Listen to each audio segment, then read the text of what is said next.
I know it's Hocus Pocus, so you expect him to sing, but there's a song in here. It's gonna get stuck in your head. What is up, Flick fans? Welcome back to my channel. Clearly, I'm in a hotel room. I'm in New York at the New York Film Festival watching some movies, and I'll bring you some reactions to those. But right now, we're talking Hocus Pocus 2, the brand new film dropping on Disney+.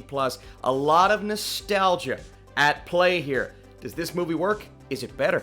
Let's talk about it. It's been 29 years since someone lit the black flame candle and resurrected the 17th century sisters, and they are looking for revenge. Now, it's up to 3 high school students to stop the ravenous witches from wreaking a new kind of havoc on Salem before dawn on All Hallows Eve.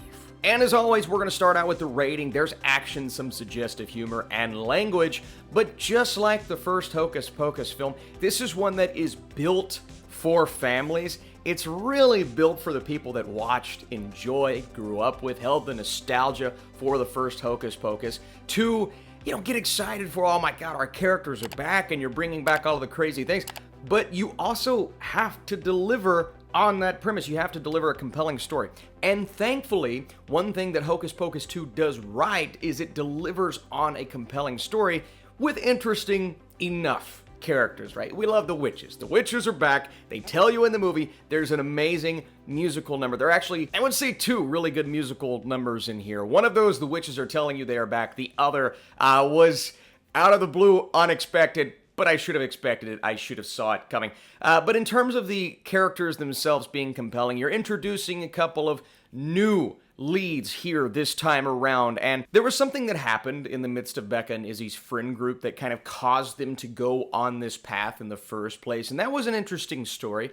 I don't know if it got the love that it deserved. One thing this movie does is whenever they introduce a really emotional concept or an extremely intense and heartfelt beat, it's always given to us with just enough comedy to make us laugh, but also just enough comedy to kind of take away from that emotional moment, right? They still work, we're still in it, and I was locked in for most of this film because there are so many charming and fun moments with our characters. But in terms of the story itself going that extra level and hitting those emotions, I think necessary to fully deliver on a sequel to Hocus Pocus, I'm not entirely sure if it did that, but there is a moment towards the end that worked so well for me. But we're talking about characters, we're talking about the ones that got us pumped up for this movie. Obviously, it's the Sanderson Sisters. It's the 3 performances. Kathy, who plays Mary Sanderson, she had the most comedic relief in the first Hocus Pocus, and I think that carries through to this one. A couple of ongoing gags and joke, one of which kind of wore me down as we went, but she is incredibly charismatic, and her facial expressions are consistently cracking you up. She does an incredible job. Sarah Jessica Parker as Sarah Sanderson is crazy because they look the exact same from the first movie. And I understand the makeup and they're going to make them. No, it's phenomenal that they were able to bring these characters back to life and allow them to look almost identical. And Sarah Jessica Parker is genuinely like she hasn't aged. She recaptures that character to a T, the mannerisms, using her body for comedic relief. That was fantastic. But of course, the one we're most interested in here is Bette Midler as Winifred. And this is a performance that actually surprised me because I knew there would be the quirks and the moments that we got from the first movie just given to us in 2022 in a bit of a different way.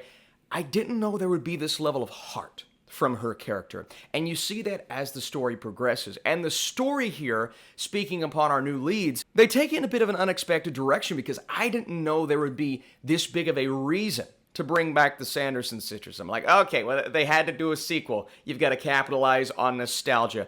And they do throw those nostalgic bits in, and you get the moments and the visuals and even certain Easter eggs that I don't want to mention in this review. They are back, so that was really cool to see. But the story actually gives the Sanderson Sisters a purpose to be back. Not only utilizing the tropes of, oh, well, we're going to take that concept in this town. Everyone knows who the Sanderson Sisters is, and we're going to capitalize on it with marketing and products, and we're going to sell things, and everybody knows who they are, so we're going to make it a big deal in our town. That was great, and that also kind of recaptures what the first movie was able to do. But then you give us a reason to have them back in the first place that actually makes sense. And regardless of what the rest of the movie did, I was impressed with the first 20 minutes of the movie because I said, that's actually a great reason to have them back. But then you take it a step further by giving them a reason to do what they're doing in the movie. That was also something that made sense. So I went into this thinking it could be a movie that's just here to capitalize on the nostalgia from the original. And that is in turn what it does.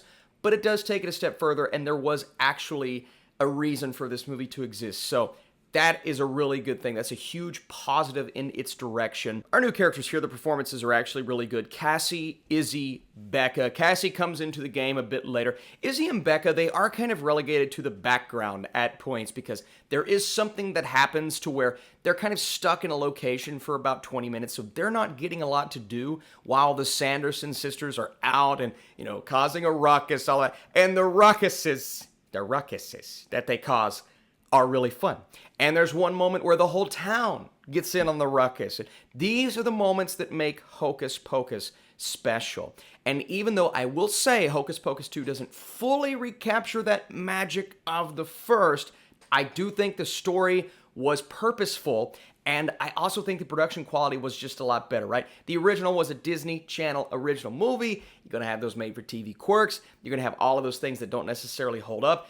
I still have nostalgia for the original, so I'm going to be able to look past a lot of those things. But even I, with the blinding nostalgia, can see this new movie and say that looks 10 times better. Not just the effects, I'm talking cinematography and the fact that it doesn't look like a made-for-TV movie like the first. It definitely has that. But what it is somewhat lacking is the pure, kind of unafraid mentality that first script had, right? The Sanderson sisters, they'll do things and they'll say things, and it just feels like it doesn't even feel scripted.